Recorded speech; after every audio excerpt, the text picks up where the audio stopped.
السلام علیکم. Six class آپ کا ٹاپک ہے نماز، اہمیت، فضیلت اور فرائض.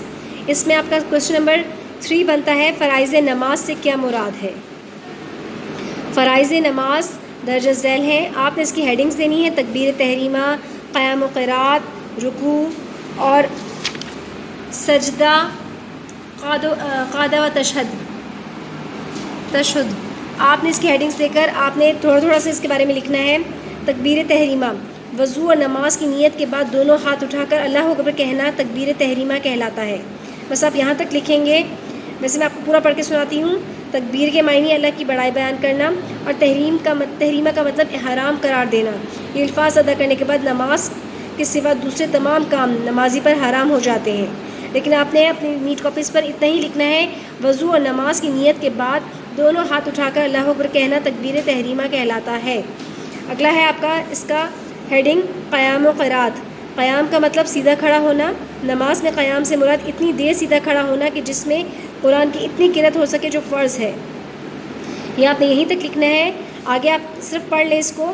فرض نماز کی پہلی 2 رکعت میں امام سورہ فاتحہ کے بعد قرآن پاک کی آیات یا سورت تلاوت کرتے ہیں. اسے قرات کہتے ہیں. تھرڈ ہے آپ کا رکوع. رکوع کے معنی جھکنا ہے.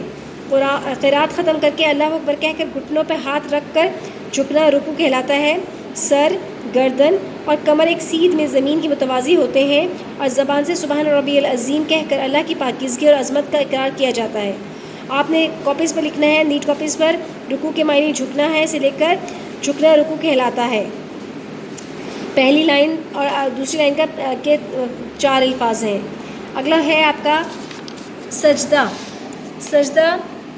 سجدے کی حالت میں نمازی اپنی پیشانی، ناک، دونوں ہاتھ، گھٹنے اور دونوں پاؤں زمین پر رکھ کر اپنے رب کے حضور سر بسجود ہو جاتا ہے. سجدہ نماز کا اہم ترین رکن ہے. سجدے میں نمازی سبحان ربی الاعلیٰ کہہ کر اپنی عاجزی اور اپنے رب کی پاکی اور بڑائی کا اظہار و اقرار کرتا ہے.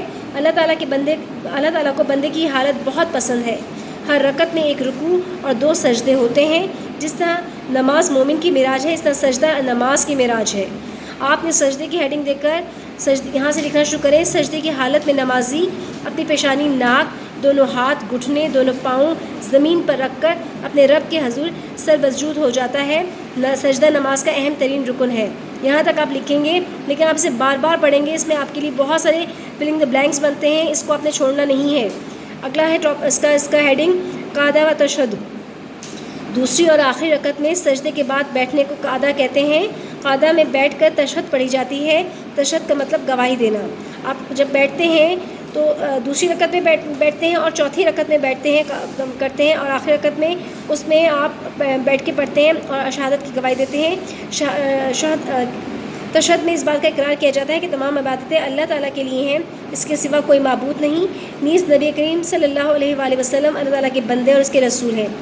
آخری قعدہ میں تشہد کے بعد درود شریف پڑھا جاتا ہے. درود شریف کے بعد کوئی مسنون دعا پڑھی جاتی ہے، پھر سلام پھیرا جاتا ہے. آپ نے صرف یہاں تک لکھنا ہے. دوسری اور آخری رکعت میں سجدے کے بعد بیٹھنے کو قعدہ کہتے ہیں. قعدہ میں بیٹھ کر تشہد پڑھی جاتی ہے، اور تشہد کا مطلب ہے گواہی دینا. یہاں تک آپ نے کرنا ہے. آپ کا یہ سوال پورا کمپلیٹ ہو جائے گا. یہ کوشچن نمبر آپ کا 3 ہے. اللہ حافظ.